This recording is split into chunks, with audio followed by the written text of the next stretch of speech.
Queridos suscriptores, bienvenidos una vez más a su canal militar Rafa Morales, donde siempre estamos tocando temas relacionados con las fuerzas militares de Colombia.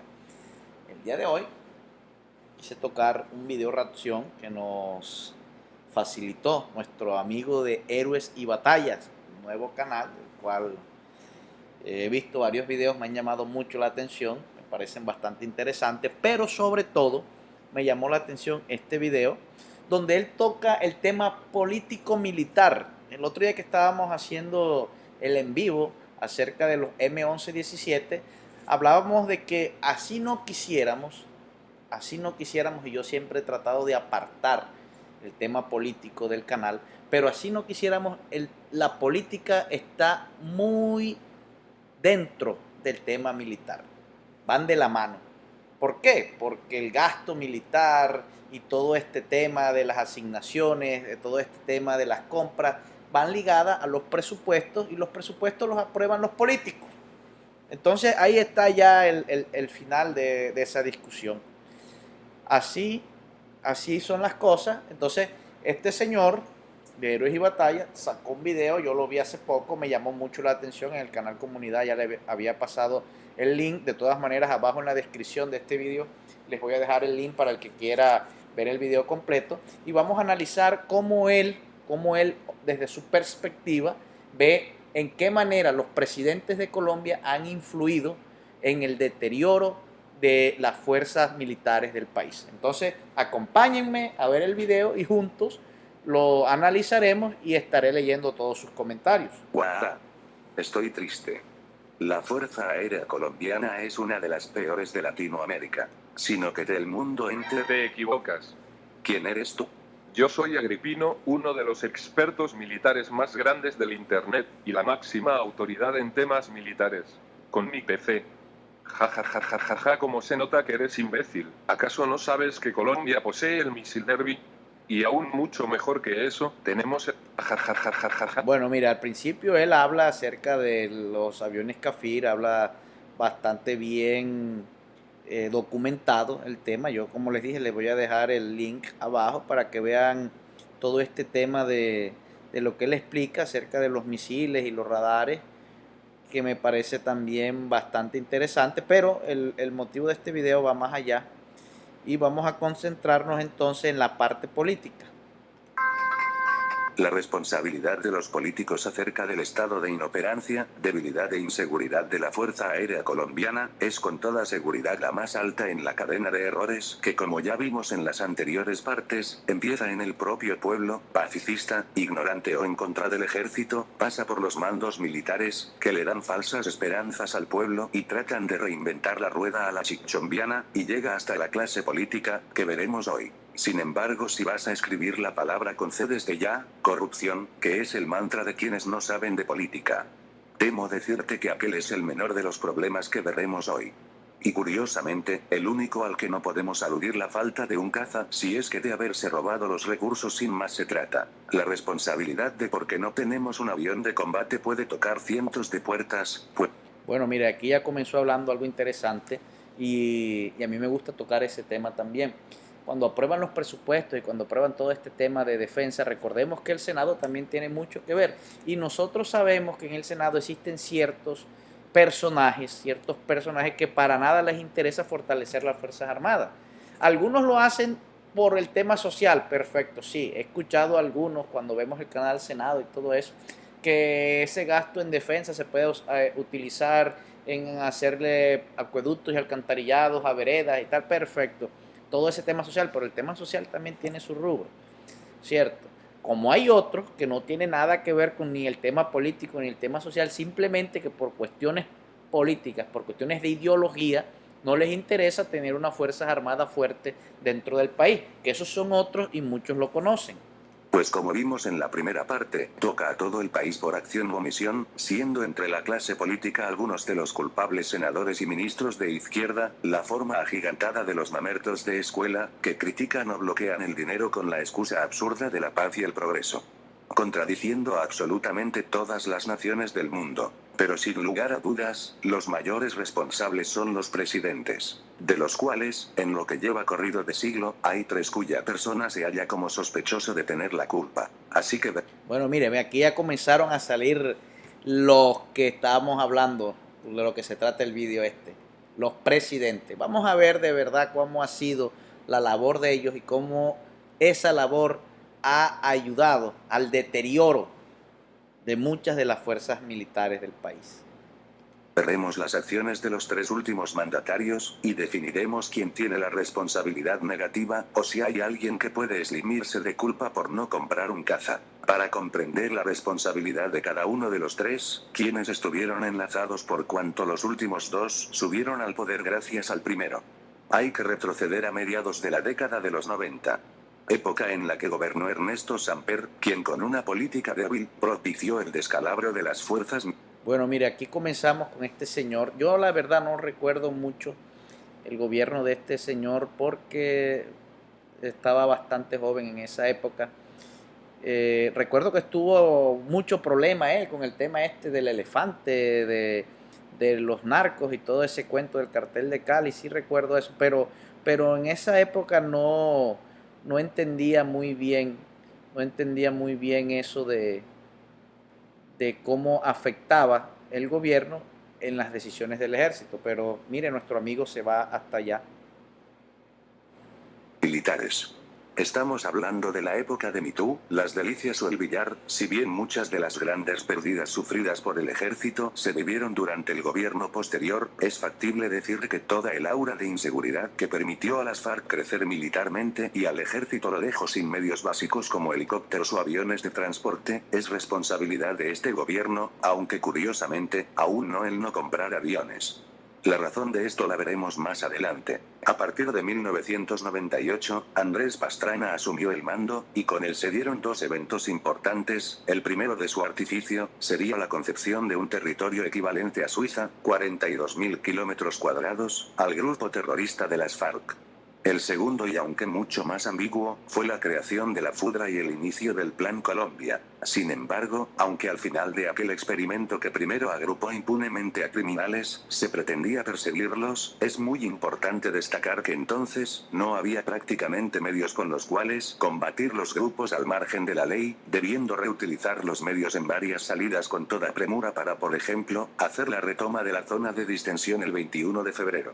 El ejército no estaba equipado ni para el combate contra insurgencia. Me llama mucho la atención esto que él está hablando aquí. El otro día estaba hablando con un amigo oficial retirado del ejército que me contaba acerca de la posibilidad de comenzar a hacer este tipo de videos. Me llamó mucho la atención y voy a comenzar a investigar videos acerca de todos estos temas, de lo que fue esa época en la historia de Colombia, esa época de las tomas guerrilleras. Hubo una masificación de los problemas con la guerrilla. El país estaba en una época muy difícil. Ya en ese momento ya uno sí tiene más recuerdos acerca de lo que fue las pescas milagrosas, todas las tomas en los municipios, todo esto, lo que sucedió, las masacres contra los militares, los secuestros contra los militares.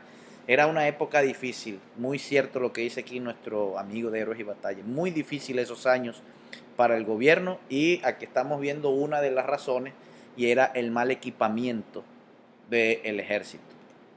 Y salvo por el inicio del Plan Colombia, nadie había movido un dedo para equiparles. En dicho estado de casi derrota ante un grupo marxista, y con la guerrilla a 50 kilómetros de la capital, subió en 2002 el primer protagonista del vídeo de hoy, Álvaro Uribe Vélez. La presidencia de Uribe se caracterizó por una cosa: combatir a la guerrilla. Y no tardó en mejorarse tanto el material de la Fuerza Aérea e Infantería de Marina, como de la Policía y el Ejército, para combatir específicamente a las columnas guerrilleras, esta vez con una nueva doctrina basada en el ataque helicoportado, y con el objetivo principal de dar de baja a cabecillas y rescatar a los secuestrados que por entonces, eran la principal preocupación del país. Los resultados no tardaron en verse, y en apenas 2 años de gobierno, el poder de la guerrilla en carreteras, municipios y vías fluviales había decrecido notablemente. Uribe estaba consiguiendo derrotar a la guerrilla. Muy bien, también me acuerdo de esa época. Está muy bien hecho este video, me gusta mucho. Toca temas que de verdad sucedieron. Y si uno habla con muchos militares retirados ya, todos coinciden en lo mismo, que en la época del presidente Uribe fue una de las mejores épocas para el ejército en lo que fue el tema este de la seguridad democrática. Todo marchaba a mejores. Pero entonces, vino el evento que iniciaría la cuenta regresiva para la compra del caza, o mejor dicho, iniciaría la alarma de que sería necesario adquirir uno a la brevedad posible. En 2006, y como un paquete completo, la dictadura de Hugo Chávez compró las armas que hoy... Bueno, mire, yo recuerdo esto, el 2006 ya Venezuela había entrado en crisis, la crisis de Venezuela comenzó a principios del 2005, finales del 2004, principios del 2005 fue cuando hubo el primer la primera campanada que tuvieron ellos cuando hubo una alza grande del dólar, el bolívar se desplomó y Chávez inventó algo, que el dólar petrolero, que al final eso no sirvió de nada todavía. Desde esa época para acá creo que le han quitado como 8 o 9 ceros al bolívar, eso ha sido un desastre.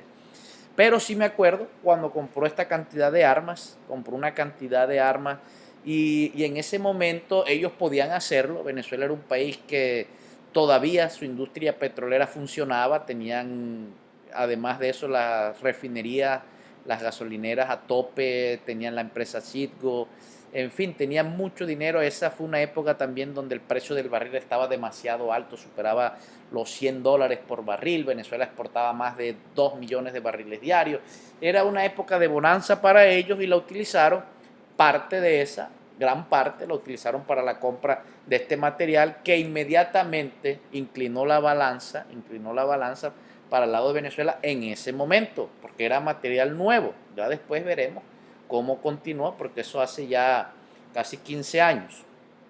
Hoy en día estamos tan acostumbrados a ver, pero que en 2005, sencillamente no estaban ahí. Reflexionemos un segundo acerca de lo que esto significa. Uribe entró a sus primeros años de gobierno sin necesidad de pensar en un nuevo caza, sino de combatir a un grupo guerrillero que parecía tomarse el país. Por ende, dicha mejora no estaba entre sus objetivos, ni entre sus responsabilidades, al menos, en dicho primer momento. Las fuerzas de aquella época eran muy distintas a las que habría solo 3 años después. Colombia disponía de 18 Mirage 5 y 13 Kafirs, en tanto que Venezuela disponía de 24 F, 16 AB. Bueno, les voy a dejar así el secreto para animarlos a que vean el video, porque entonces después no lo van a ver. Ahí él comienza a sacar una cuenta de que lo que Venezuela tenía referente a lo que tenía Colombia. Y me parece muy buena. Entonces los invito a que se vean el video, pero continuemos más bien con el tema político que Entonces, nos y de interesa. un momento a otro, Uribe se vio en la necesidad de incluir en su radar un ejército completo, que aglutinaba desde cazas de superioridad aérea, baterías antiaéreas en una cantidad obscena, tanques, hasta satélites y artillerías de 300 a 155 milímetros. Uribe parecía decidido a luchar en algún punto con Venezuela si hacía falta, dado su respaldo deliberado a grupos terroristas, pero decidió seguir con la misión ya. Bueno, esto no es nuevo, esto sigue. Incluso hace poco tuvimos la última amenaza de este señor Maduro. Ya Chávez no está entre nosotros, pero siguió Maduro y sigue con el mismo discurso, las mismas amenazas, en fin, esto sigue.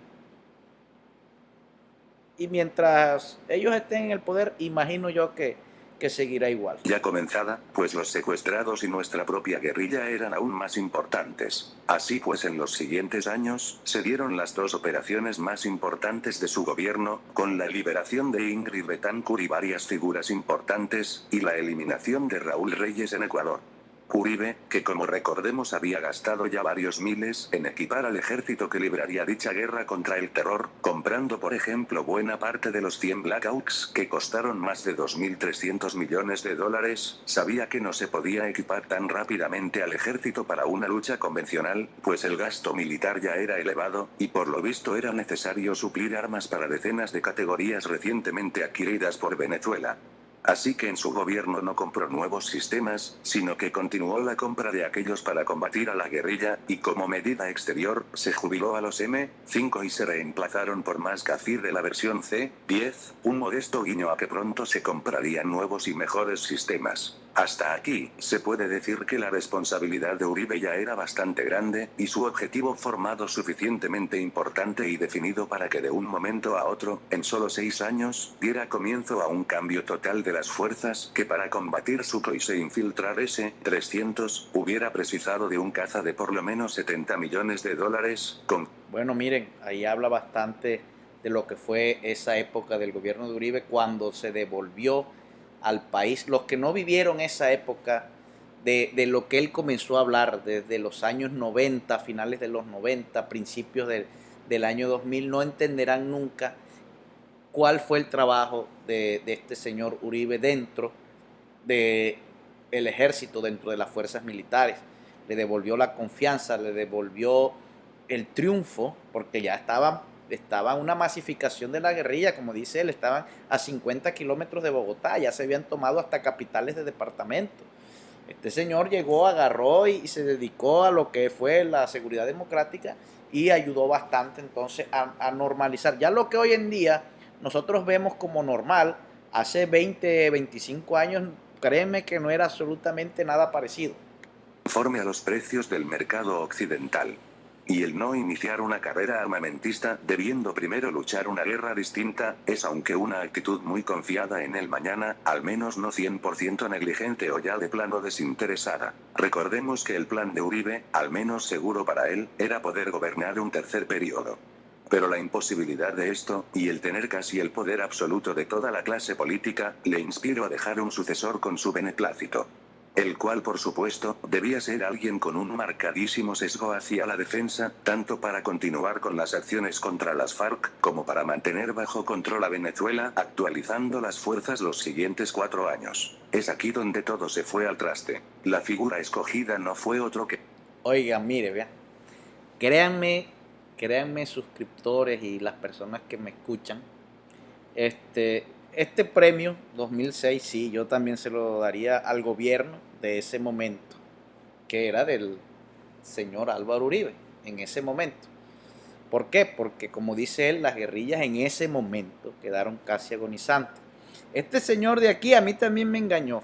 Yo voté por él en la primera vuelta, porque era el ministro de Defensa, lo veía como la persona que podía continuar ese proceso dentro de las fuerzas militares y podría ser una gran labor. Desafortunadamente no fue así. Este señor resultó ser la persona más embustera que yo he conocido en la vida, por no decirle otra cosa.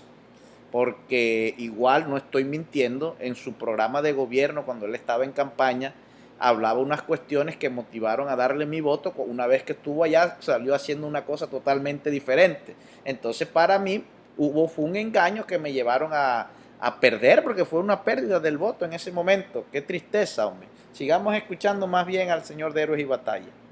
Que el ministro de Defensa, quien comenzó la presidencia proclamando a Uribe como el mejor presidente en la historia de Colombia, y la terminó tildándole de Calígula. Entre algunas de las ilustres acciones de su mandato estuvieron: humillar a un pelotón entero de comandos que desfilaron a la izquierda de su hijo recluta, quien fue galardonado comando en un año; prohibir deliberadamente el apoyo a las tropas bajo... Oye, yo me acuerdo de esa vez, sí, a mí tampoco me gustó ese acto que hicieron, pero bueno.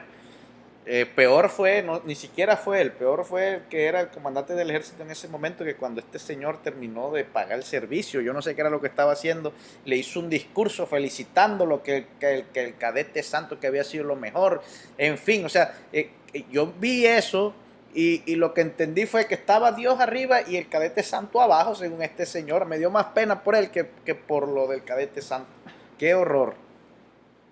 Ataque, para no incomodar a las FARC, haciendo que mataran así a cientos de soldados, incluidos Terrible, 21 el terrible. día del desfile de su hijo, Terrible, donde terrible. volarían más de 100 helicópteros. Arrodillar y rendir al país en La Habana, Cuba. Hacer que miles de... Y ahora hay información nueva. Por ahí les puse una foto de un medio informativo colombiano donde se habla, no solo fue con la FARC, también con el ELN, unas negociaciones ocultas, como que ahorita están saliendo a flote todo eso que pasó durante el desastroso gobierno de este señor.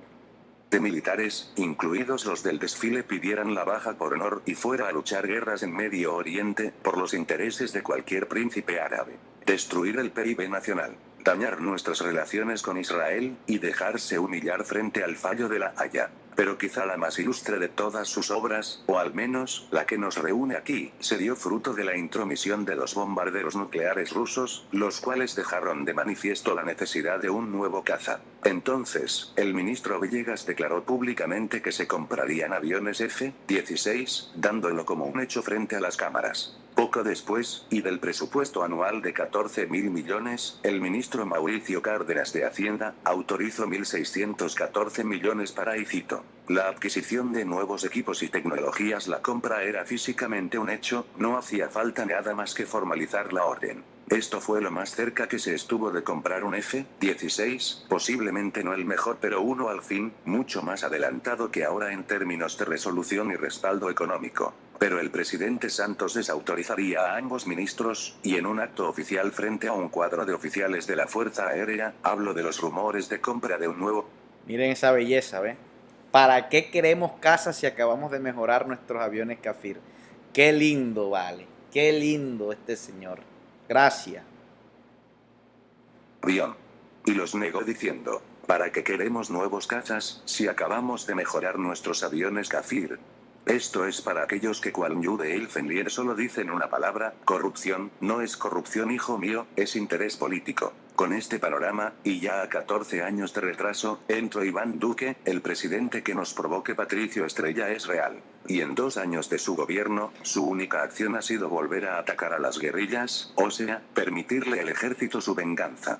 Pero aparte de eso, huelga preguntarse si el siguiente gobierno será de derechas, y si no lo es, ¿acaso la izquierda seguirá con una compra hecha en el último segundo de este gobierno, si no se ha pagado ya cada centavo? En conclusión, y dejando algo de culpa a Uribe por su inocencia, los principales culpables son Santos, por acción premeditada, y Duque, por ser... Bueno, aquí termina ya el video, me pareció muy interesante.